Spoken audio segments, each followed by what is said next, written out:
على رسوله الكريم أما بعد فأعوذ بالله من الشيطان الرجيم بسم الله الرحمن الرحيم وقال ربكم ادعوني أستجب لكم আসসালামু আলাইকুম ওয়া রাহমাতুল্লাহি ওয়া বারাকাতুহু। সর্বপ্রথম কৃতজ্ঞতা জ্ঞাপন করি সেই মহান আল্লাহর, যিনি আমাদের প্রতি সর্বোপরি নিয়ামত দান করেছেন। তারপরে শতকটি দরুদ ও সালাম বর্ষিত সেই মহামানবের প্রতি, যিনি বিশ্ববাসীর কাছে হেদায়েতের দিশারি নিয়ে এসেছেন। সকলে বলি সাল্লাল্লাহু আলাইহি ওয়াসাল্লাম। সম্মানীয় শ্রোতা মণ্ডলী, আজকে আমার বক্তব্যের বিষয় হলো দোয়ার গুরুত্ব এবং কবুল হওয়ার শর্ত। দোয়া মহান রব্বুল আলামিনের প্রতি বান্দার দীনতা, হীনতা ও বিনয় প্রকাশের একটি বিশেষ মাধ্যম। এর মাধ্যমে বান্দা নিজেকে মহান স্রষ্টার সাথে সম্পর্ক তৈরি করে।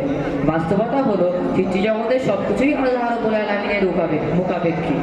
সকল কল্যাণ ও উপকার যেমন তার কাছ থেকে আসে, তেমনি বিপদ আপদ, দুঃখ কষ্ট একমাত্র তিনিই দূর করতে পারেন। তার হাতেই সব ক্ষমতা, তিনিই সকল শক্তির আধার। এজন্য মহামহিম সর্বময় ক্ষমতার অধিকারী আল্লাহর সামনে বিনয় ভরে নিজের অক্ষমতার কথা প্রকাশ করা এবং তার কাছে শক্তি সামর্থ্য চাওয়া বান্দার জন্য পূর্ণতার পরিচয়। এর মাধ্যমে বান্দার নিজস্ব অবস্থান উন্নত হয়, দিল থেকে অহংকার দূর হয় এবং মর্যাদা সমুন্নত হয়।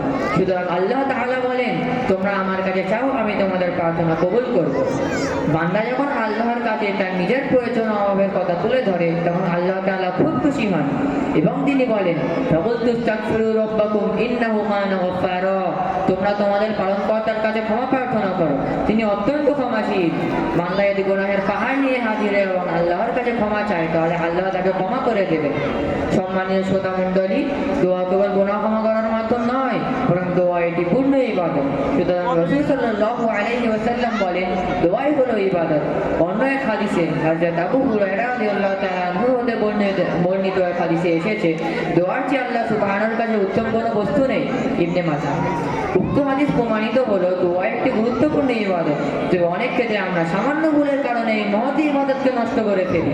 যখন আমরা আল্লাহ ব্যতীত অন্য কারো কাছে দোয়া চাই, যেমন নবী, রাসূল, ফেরেশতা, ওলিয়া উলিয়া, পীর মুর্শিদ ও মাজার ইত্যাদির কাছে দোয়া করা চলবে না, বরং তা পরিষ্কার শিরক এবং আল্লাহর বিরুদ্ধাচরণ। আল্লাহ তাআলা বলেন, ওয়া আন্নাল মাসাজিদা লিল্লাহি ফালা তাদউ মা'আল্লাহি আহাদা। আর নিশ্চয় মসজিদ কোনো আল্লাহরই জন্য, কাজেই তোমরা আল্লাহর সাথে অন্য কাউকে ডেকো না। তাহলে আমরা বুঝলাম দোয়া অন্য কারো কাছে চাওয়া যাবে না, একমাত্র আল্লাহর কাছেই চাইতে হবে। সম্মানীয় উপস্থিতি, আমরা কোন সময় দোয়া চাইব? দোয়ার উত্তম সময় হলো সিজদা অবস্থায় অধিক পরিমাণে দোয়া করা উচিত। হাদিসে এসেছে, সিজদারত অবস্থায় বান্দা আল্লাহর সবচেয়ে বেশি নিকটবর্তী থাকে। তাই তোমরা সিজদারত অবস্থায় বেশি বেশি দোয়া করো। নাম্বার 2, আযান ইকামতের মধ্যবর্তী সময়ে দোয়া করা। আনাস রাদিয়াল্লাহু তাআলা আনহু হতে বর্ণিত, আযান ইকামতের মধ্যবর্তী সময়ে দোয়া ফিরিয়ে দেওয়া হয় না। নাম্বার 3, রাতের শেষ তৃতীয়াংশ দোয়া করা। সহিহ বুখারীতে আছে, রাতের শেষ তৃতীয়াংশ অবশিষ্ট থাকতে আল্লাহ তাআলা দুনিয়ার আকাশে অবতরণ করে। এরপর বলেন, কি আছে আমাকে ডাকবে, আমি তার ডাকে সাড়া দেব। কি আছে আমার কাছে প্রার্থনা করবে, আমি তাকে দান করব। কি আছে আমার কাছে ক্ষমা চাইবে, আমি তাকে ক্ষমা করে দেব। 4, শুক্রবারের বিশেষ সময়ে দোয়া করা। হযরত আবু হুরায়রা রাদিয়াল্লাহু তাআলা আনহু হতে বর্ণিত, রাসূল সাল্লাল্লাহু আলাইহি ওয়াসাল্লাম একবার জুমার দিনের কথা আলোচনা করে বলেন, এই দিনে এমন একটি মুহূর্ত আছে যখন কোনো নামাজি বান্দা আল্লাহর কাছে কোনো কিছু চাইলে আল্লাহ তাকে তা দেন। এক হাদিসে উল্লেখ আছে, জুমার দিনে 12টি প্রহর তথা সময় রয়েছে। এই সময়ে কোন মুসলমান আল্লাহর কাছে কোনো কিছু চাইলে আল্লাহ তাকে তা দেন। তোমরা জুমার দিনের শেষ প্রহর তথা আসরের শেষ সময়ে এই প্রহরটিকে অনুসন্ধান করো। দোয়া কবুলের আরো কিছু সময় হলো লাইলাতুল কদর, আরাফাত দিন, হাজরে আসওয়াদের কাছে বৃষ্টি বর্ষণের সময় এবং নামাজের পর। কিন্তু বড় পরিতাপের বিষয় হলো আমরা দোয়া করতে চাই না, পরে নামাজে সালাম ফিরিয়ে তাড়াহুড়ো করে বেরিয়ে যাই, দোয়া করি না।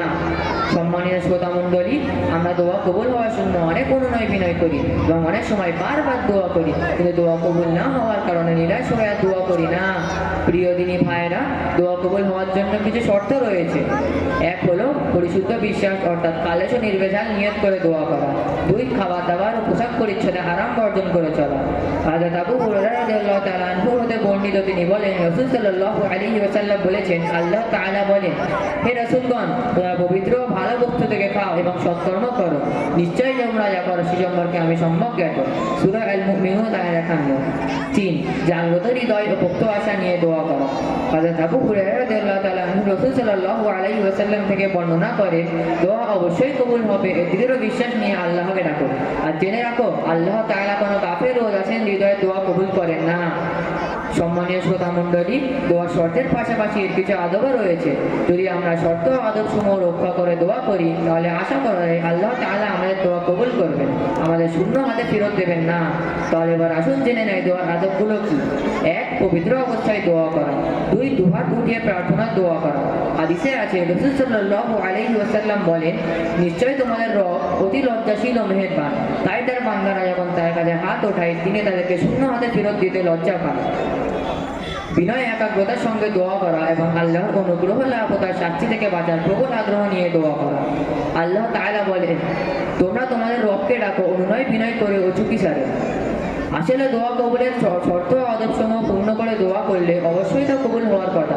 আল্লাহ তাআলা আমাদের যথার্থ রূপে দোয়া করার তৌফিক দান করুন। আমিন। ওয়া আখিরু দাওয়ানা আলহামদুলিল্লাহি রাব্বিল আলামিন। আসসালামু আলাইকুম ওয়া রাহমাতুল্লাহি ওয়া বারাকাতুহু।